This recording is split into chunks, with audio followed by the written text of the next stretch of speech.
Welcome to another round of Boardroom or Miro Board. Today we talk retrospectives with Agile coach Maria. Let's go. First question. You've spent 2 hours in a team retro, but the only input you've heard is Dave's. Boardroom or Miro Board? Boardroom. In Miro, Dave can't hog the space because everyone can add thoughts anonymously, online at the same time. Correct. Next.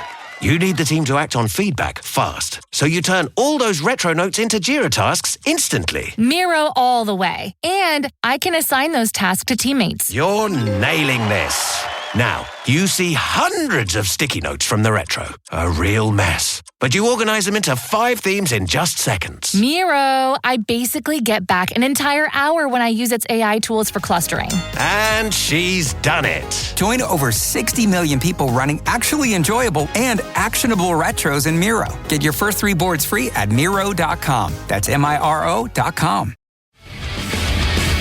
This is Donald Parham. You're listening to Chargers Unleashed, part of the LAFB Network. Stay jiggy.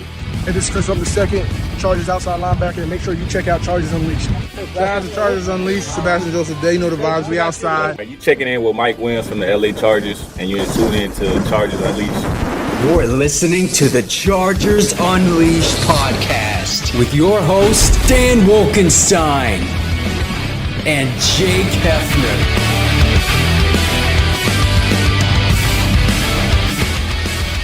Welcome to another edition of Chargers Unleashed. Jake Hefner and Dan Wolkenstein here with you from the LAFB Network. Today's show, of course, is being brought to you by BetOnline, Charger Bolt Family, and Rock Solid Sports Memorabilia. If this is your first time tuning into the show, make sure to hit that like and subscribe button on YouTube. You can also follow us on Facebook, Twitter, Instagram, Spotify, and Apple Podcasts. Dan Wolkenstein. We are in the midst of day 2 of free agent frenzy. Happy dance. Technically, all the gates lift tomorrow, and a lot of these moves are going to become official at 4 p.m. Eastern tomorrow. Mm-hmm. But the news is fast and furious. This is coming all around the NFL. And for the Chargers, they definitely had some big news come down today that we will touch on here in a little bit. But before that, obviously, I know that everybody was talking about the moves that were made yesterday. Obviously, we'll touch on those as well. But first and foremost, Dan, before we get into all the free agency news and speculation, how are you, sir? Have you kind of come to grips with what day 1 of free agency was? We had the live show last night. A lot of opinions. Popped off. It was a little bit of a Dan Wolkenstein roast in a little bit of it, which was nice. That was entertaining. You enjoyed that, didn't you? I thoroughly enjoyed it. But look, like I said, everybody makes mistakes, Dan, and you've got 6 weeks until the NFL draft to possibly change your tune. And even if that happens, nobody's going to fault you for that. Look, I stand on it. If yesterday was like scattered thunderstorms for the Chargers forecast, today seems like we're seeing sunshine peeking through with some of the news we heard today. Trey Pipkins here to stay. Obviously, we'll talk about that. We're going to talk about Austin Ekeler now being able to granted permission by the Chargers to seek trade options. And we'll also talk about the Eric Kendricks numbers that we found out today. What that means, some potential fits, next moves, all of that stuff we're going to get into. Jake, over under, how many times you hit the refresh button today waiting for Trey Pipkins news? You called that shot yesterday. That was the one thing you hoped for. It came to fruition. Over under 94 times you hit refresh before it came through. I liked your question yesterday. How many refreshes has NFL fans around the world hit refresh? And what I think you put it at 17 million yesterday or something like that. And pound the over, baby. I mean, if day 1 was any indication, I'm sure day 2 was even higher. So yeah, 94 times for me you personally. Yeah, it was way over, my friend. Now, question real quick. Are you doing the refresh button on the phone or on the computer? Well, both. I wake up early in the morning. I go and I get my workout in. So I'm checking it when I wake up, maybe refresh it about 5 or 6 times before I walk out the door. And then when I have the music going on in my ear, I'm also refreshing it there. Step 1, thumb scroll. Step 2, athletic greens. Step 3, key in the car. Exactly. It's basic. My day starts at basically like 5:30 in the morning. So I get plenty of more time to refresh during the day. But I want to remind everybody that BetOnline still remains your number 1 source for all of your sports betting needs this season. Make sure that you are finding the fastest and easiest way to bet on all of your favorite sports and events over at betonline.ag. Whether you're an NFL fan, an NBA fan, hockey, MMA, tennis, boxing, or even golf, does not matter. Head on over to betonline.ag to join and receive your 50% welcome bonus with your first deposit. And make sure to use that promo code BELIEVE, that's BLEAV, to receive your rewards. BetOnline, where the game starts. Well, Jake, it's official. The Chargers have signed Eric Kendricks, according to the Chargers' actual handle. So, hallelujah. We'll get into what those numbers look like here in a second. But, Jake, I think what all of us are breathing a huge, huge sigh of relief today when we saw the news that hometown kid, amazing story, perseverance, Trey Pipkins is now off the market and is staying in Los Angeles. 3 years, $7.25 million per year. Bargain, if you ask me. Chargers right side of the line, and in theory, the entire offensive line, starter-wise, is now set. Jake, was this not the most important mission for this Chargers this offseason in terms of free agency to solidify and keep Trey Pipkins? It was just as important as the Chargers hopefully bringing back Drew Tranquill. And I think it's more. I mean, yes, as it relates to your quarterback, absolutely. But once we got the word that Eric Kendricks was being signed, that pretty much ousted any possibility of Drew Tranquill coming back. So focus immediately shifted to, with the remaining cap space that the Chargers do have this season, that they had to put every ounce of effort that they had into bringing back Trey Pipkins. Finally, some continuity along this offensive line for Justin Herbert. And it really is a great story because, Dan, you and I have both been on this show for a while, and I know a lot of people have said it out there in Chargers fandom as well. There was some high criticism of Trey Pipkins over the years. Rightly so. And when you watch the work that he put in during the offseason, training with Rashawn Slater, making his game better, you saw what this offensive line was like when he was not in there, even if it was for a few snaps. Mm-hmm. It was night and day at this point. So especially with the offensive line deals that had been given out on day one, offensive linemen were flying off the board yesterday. You had to get this deal done, because if the Chargers were not able to get this one, I'm not sure where exactly they would have looked to supplant the right tackle position. You may have had to shift that as priority one for the NFL draft if this did not end up happening. But that deal for a 26-year-old offensive lineman who can hopefully only get better from here, and stock's on the rise, and at those numbers, this is just a genuine Ed McGuire, Tom Telesco type deal. Well done. Glad they got it done. Let's move on to the next one. Get your cigars out, Ed McGuire, Tom Telesco. That's a steal. This not me being a homer. That's a steal for someone who played that well on an MCL strain, one leg for half the season, it felt like, and only the best is ahead of him. This is the best season he's had so far. $7 million for a starting right tackle opposite of Rashawn Slater. Are you freaking kidding me? Thank the Lord. Now, how cool is this for Trey Pipkins? I mean, you saw the roasting that went on, and honestly, deservedly so for a bit. It kind of sucks for him. He was small town school and then picked a third round, so high expectations. Took a bit for him to kind of come to his shape and all that. Goes to Duke Manyweather, trains his ass off. And in the offseason in which people were freaking out about the Storm Norton versus Trey Pipkins, who's going to start, Trey Pipkins wins the job, never looks back, and in fact is in the upper echelon of offensive linemen, offensive tackles in the NFL. I think he's in the top 25, if I remember right, of all qualifying offensive tackles. For $7 million. Chargers, well done. I'm glad he did not get into Wednesday, Thursday, Friday, because I guarantee you that number would go up. Thank goodness. Right side of the offensive line is shored up, brought in for the next 3 years. How often or how long until we see a Matt Filer news break? I think it's just a matter of time. This was the domino effect. If this was going to happen, for everybody who was waiting, why haven't the Chargers made this move to release Matt Filer yet? And obviously this has been a highly speculated move that this is going to take place. You couldn't do this until Trey Pipkins was under contract. It would have been very risky of you to not get a deal done with Trey Pipkins, cut Matt Filer, and then all of a sudden, potentially, you could have been having not just one offensive position or line position to fill, but two. And so you had to get this at least, figured out, guaranteed, pen to paper, whatever you want to call it. Now I would expect that move comes at some point this week, and you free up that cap number space. And just, I know we're early in the offseason here, but to start having those visions of Jamari Sawyer standing next to Rashawn Slater on the left side of that line sounds pretty good to start visualizing. Yep. I'll be curious to see what the actual cap hit becomes for this year. I don't know if that's been announced yet. I haven't seen it. But that on top of the Eric Kendricks finalization of the contract. Eric Kendricks, I believe, signed a 2-year, we found out, $$13.25 million deal. States Los Angeles Chargers, which makes the idea of Drew Tranquill staying sort of very unlikely. I'll put it that way. But Eric Kendricks is a good linebacker. I honestly think you're getting some good, some better, some worse than Drew Tranquill, but I don't think as a whole a downfall at all, especially for this next year or two, which is their win now mode. So I like it. If you look at kind of the cap structure, possibly, which we're going to get into this Austin Ekeler news in a bit.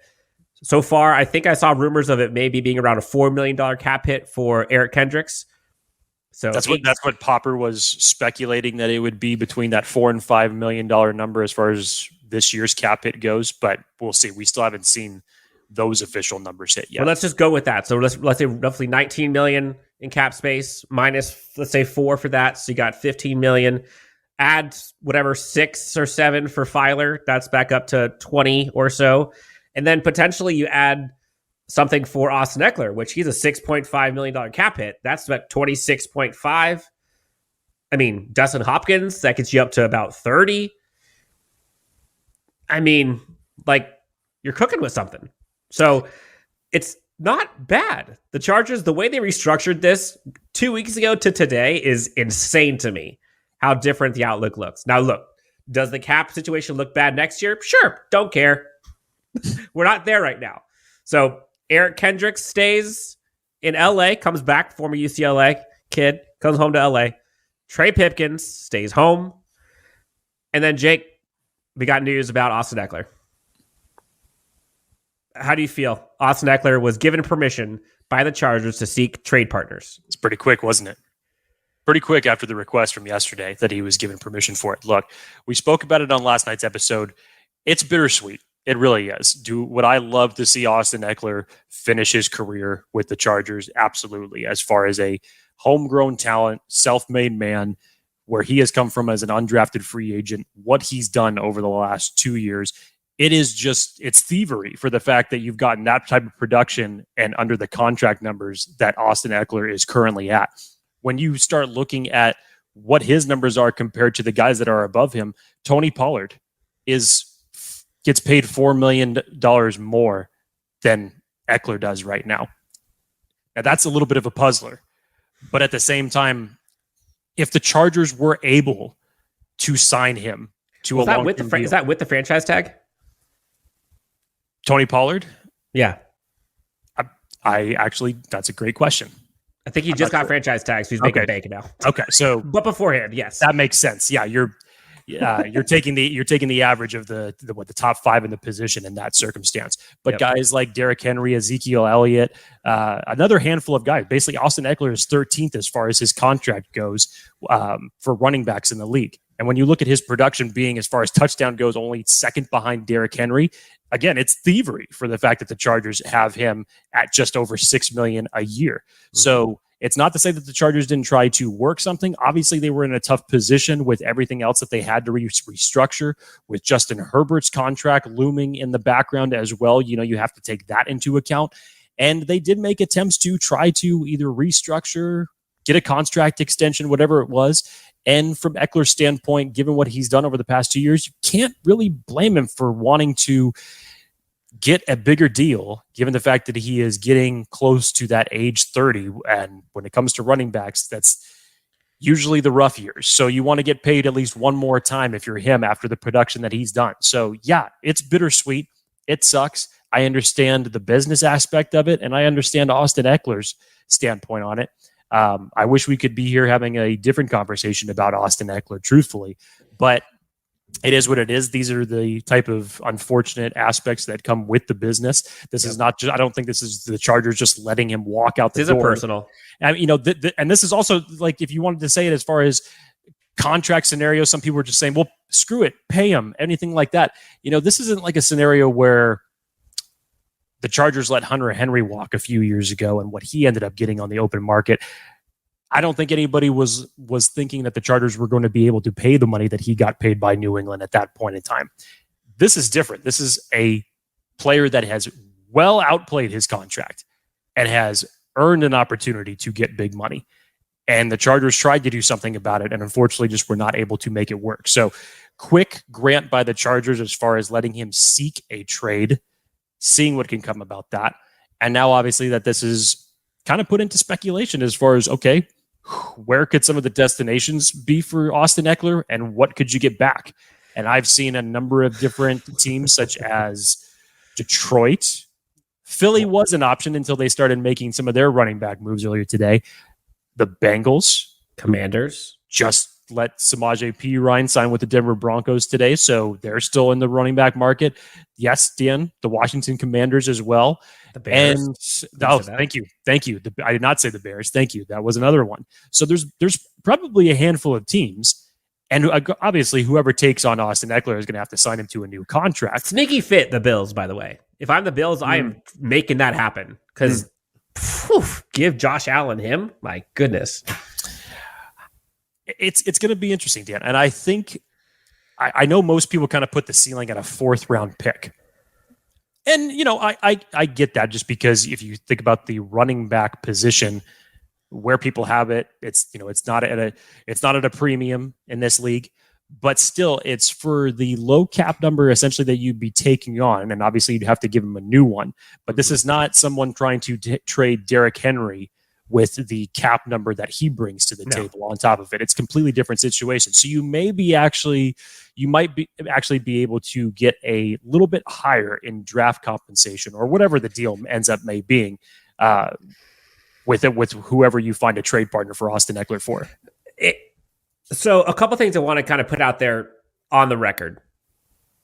Anyone who's out here like clowning Austin Ekeler, calling him, not that great or washed or whatever, like, come on. Like, let's be real with ourselves. Like, Austin Ekeler is a great player, a great offensive weapon, and the Chargers would be happy to have him back with the prices right. Given the current cap situation, it's going to be hard to pay Austin Ekeler $10 million plus, given what they've already signed. And that's probably what he's going to get with his extension. Now, if he comes back and says he'd take 8 or so, I can see the Chargers saying, you know what, screw it, let's do it. Who knows? This could easily be a negotiation tactic. He might see that there aren't as many people that want him at that price tag. Who knows? But let's give him his flowers for a second. Like, this is Austin Ekeler we're talking about, who put the team on his back many times over the last few years, literally and figuratively. So the way I see this, Jake, is I don't see this as the Chargers not wanting to keep Austin Ekeler. I don't see it like that at all. Yeah. No, I see this more of like the Chargers being or having to stack rank their priorities. And let's say I'm making this up. Let's say he's priority 4 out of 10. Like, that's pretty high. But if the top 3 are higher priorities and cost more, unfortunately, priority 4 goes down. So in my eyes, who knows? This might not even happen. It might just play out 2023 and then we'll see what happens next year. In my eyes, I think the Chargers know they have to improve the running game. And I don't necessarily know if Austin Ekeler is the one that they necessarily think they need to improve the running game specifically. So I'm not sure what to make of it. It's going to be a tough pill to swallow when he leaves because of how much production he brought. I think this team and I think the fan base needs to, kind of bank on the talent and on the arm of Justin Herbert. I mean, you got that dude. There's a reason why you have him. Tyreek Hill left the Chiefs. Everybody thought it was over. Look what they just did. They won the Super Bowl without him. Like at some point, that's why you have your franchise generational quarterback or talent to take care of that stuff. So we'll get into like what that could mean for the Chargers if he's not on the team, when we get there. But Jake, in terms of like the compensation, you mentioned it. I've seen people say, "Oh, we should get a first and a second, and we should be able to get." Like, I'm like, come on, guys. Let's not get outrageous here, people. No, Darren Waller today, for example, Darren Waller, very good player, asterisk when healthy, traded for, I believe it's a 3rd round pick. So also with the contract number that he had, ridiculous number, by the way. In my eyes, Jake, I don't know about you. In my eyes, I see 3rd round pick as kind of like the sweet spot. I would take 4th round. Twist my arm. I don't know if I'd maybe, but 3rd round would probably be my goal. 2nd round, I'm through the moon. Yeah, I don't see a 2nd round pick happening. I can't see them going that high for that. I understand that the Chargers are in the fortunate position where they can sell high on Austin Ekeler right now based off of his last 2 years of production, but I just don't see someone giving up a 2nd round pick. I'd be shocked. That would almost be as shocked as I was when the Chargers traded Charlie Whitehurst for that compensation that they got for him. If you remember that, that once upon a time. I honestly don't know. It's honestly, the thing for me is it's hard to imagine a world without Austin Ekeler on this team. So like, I'm still like processing that whole thing. But if you're telling me I can get another 3rd round pick, it softens a blow. That said, I think the one thing, I think you mentioned this yesterday, the part that does probably intrigue other teams, but also I question how this is going to work. The cap hit that he currently has is pretty low, relatively, but that's the reason why he's looking elsewhere. So if you're trading him to a different team, in theory, you'd think that the other team will have to agree to pay him more for him to accept it. Like, why would he go from us to, I say us, the Chargers to, let's say, the Bengals, and then the Bengals end up keeping him on the same contract? It makes no sense. But for the Chargers, it makes sense. So I'm just curious, like, if that's the case, and they're not going to be extending you or re-signing you to an extension as a kind of a sign and trade kind of thing, I don't know how this ends for him. Yeah, I'm not even sure what the market is going to be. That's the biggest question for me. Yeah, it's going to be interesting to see as far as, okay, if you pull this trade off, which again, I don't think that there's going to be a shortage of suitors for him. Nope. But just in general, if he's traded, what ultimately the number is that the new team would give him. Honestly, it's, if you looked at it to say, is Austin Ekeler worth around $9 to $10 million a year? I think he's earned that. Absolutely. Obviously, can the Chargers pay that? Unfortunately, no. They're not in that scenario where they can pay that, and this is one of the unfortunate casualties of the cap and players in this circumstance. But the market for the running backs thus far, and seeing some of these contracts that have been doled out thus far, have been not something to widen your eyes about. So what is it going to be? I mean, for Austin Ekeler, he's definitely the biggest name that is out there, in my opinion, as far as the possible trade options for people to acquire. Mm-hmm. Unless, obviously, that if the time comes that, Joe Mixon, whoever else, as far as who comes available. But right now, this minute, he is the perennial name in the running back stable as far as what's available out there. So can you get teams to come to an agreement as far as what they're going to pay him? And is that going to then be able to up the draft compensation? Honestly, think about this, Jake. I'm just looking at the spot track real quick, just for the running back average annual value of the contracts. Christian McCaffrey, $16 million. Ezekiel Elliott, $15. Alvin Kamara, $15. Dalvin Cook, $13, roughly. Derrick Henry, $13, roughly. Nick Chubb, $12.2. Joe Mixon, $12 million. Aaron Jones, $12 million. Like, is he in that? Is he there? Is he with those guys? If he is, that's $12 million minimum. Now, let's say he's in the next tier. Let's say he's in the Tony Pollard, Josh Jacobs, Saquon Barkley, James Conner. That's still in the $10, $11 million range. James Conner is the one that's below, but that's still $10, $11 million. Are you doing that? Like, the thing is, like he's worth it. He's earned that money. But he's definitely earned that money. I don't know what to. I don't know what tier he's in because he doesn't necessarily have a mold. He's not the Derrick Henry type. No, he's not the Derrick Henry type. But he's not Joe Mixon. I think that tier 2 that you just rattled off, I think as far as money-wise goes, he 100% belongs in that category when you look at that company who's already getting those type of numbers. And each one of those guys, Jake, this is the thing, though. Each one of those guys in that category that I mentioned, Tony Pollard, 25. Josh Jacobs, 25. Saquon Barkley, 26. James Conner, 26. Yeah, I think as far as production goes, has he outplayed every single one of them the last 2 years? 100%. So I think that would be a good starting point when you look at their numbers as far as comparables goes to what he could get with a new team and a new deal. Yep. Hot off the press, Jake. Another linebacker off the board. Leighton Vander Esch is staying with the Cowboys. 2 years, $11 million. So that's roughly about the same. $5.5 million. So that's, roughly about what Eric Kendrick, just what, was it 2 million? 2 million. Yeah, 2 million short of what Eric Kendrick. So it's substantially less, which, again, Leighton Vander Esch, Drew Tranquill, which one's better? See, it's depends who you ask. Circling back on the Eric Kendrick string, when I first saw those contract numbers this morning, it was a bit higher than what I would have expected, just based off of what he had done the previous year as far as production goes. It'll obviously be interesting to see what the cap hit number is this year. I'm sure Ed McGuire will get creative with that so that it won't impact this year too severely. But the bigger judge of this, now you're starting to see the line. You see 2 linebackers like this with this kind of a deal. And Drew Tranquill is still a free agent. Obviously, yesterday, the linebackers were flying off the board at high numbers. So where is Drew Tranquill going to fall in that regard? If it's anything that's even relatable to this, if it's anything that's even close to Kaiser White, got a new deal today from the Arizona around the same amount. So if Drew Tranquill lands for something that is around this type of number, I think we may find ourselves in a familiar feeling that we saw when we witnessed what Kaiser White was signed for with the Eagles last offseason. The only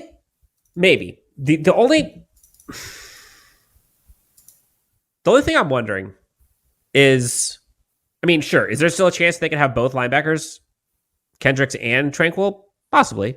That's a lot of money they're putting in linebacker position that Brandon Staley doesn't prioritize. Like, it's probably not going to happen. No. Unless Tranquill's market isn't what we think. And maybe he's known more locally than he is nationally, which selfishly, as a Chargers viewer, I see where you're going with this, because it took a long time for Kaiser White to get signed during last year's free agent period.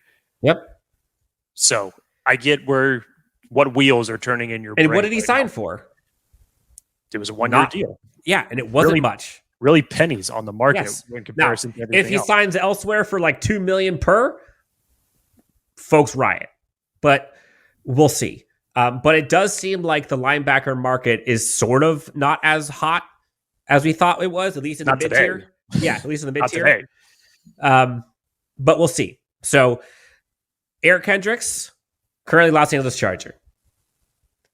Austin Ekeler, currently Los Angeles Charger, for being technical. Trey Pipkins, hallelujah, current Los Angeles Charger, now 3-year extension. What's to come? I think it's tomorrow. We mentioned the Matt Filer move that after this Trey Pipkins signing that people would expect to take place, with tomorrow being the official opening of the free agency period at 1:00 Pacific.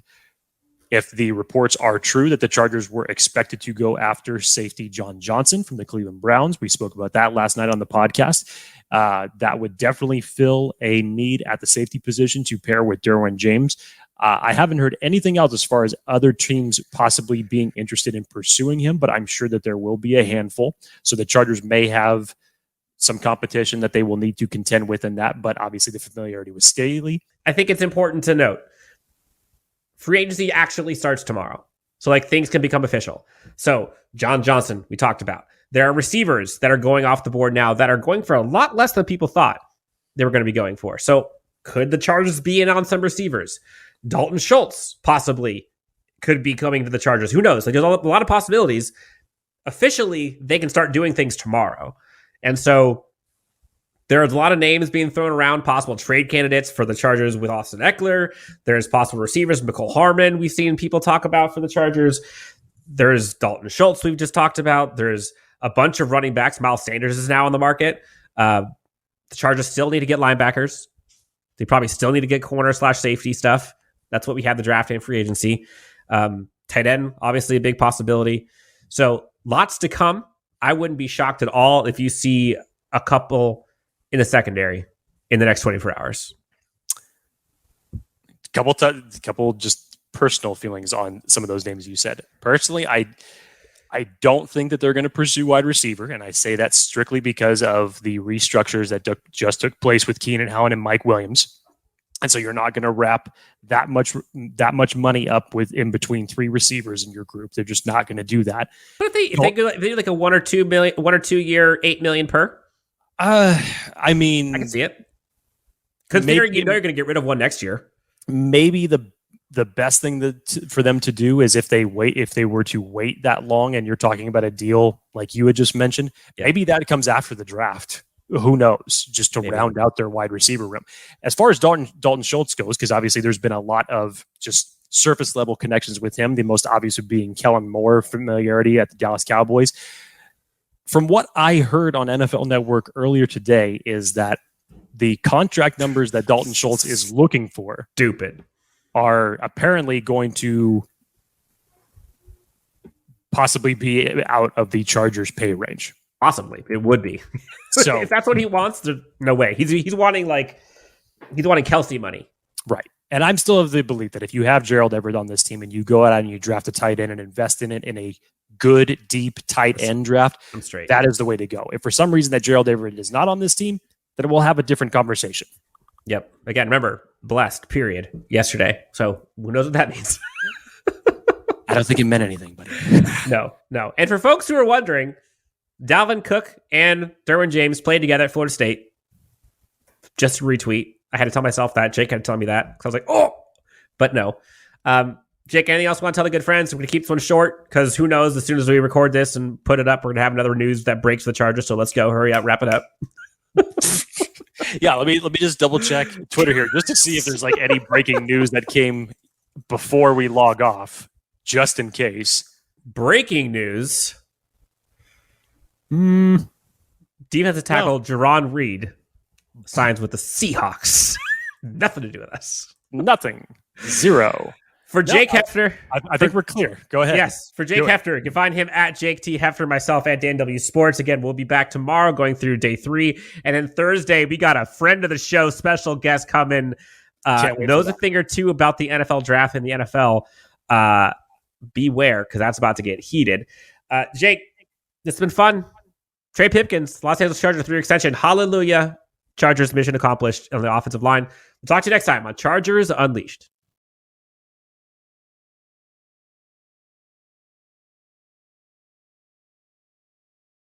Welcome to another round of Drawing Board or Miro Board. Today we talk brainstorms with UX designer Brian. Let's go. First question. You thought you'd see everyone's idea in the team brainstorm, but you've got a grand total of 1. Drawing board or Miro board? Drawing board, right? Because in Miro, the team can add ideas now or later. And with privacy mode, we can keep them anonymous until they're good to share. Correct.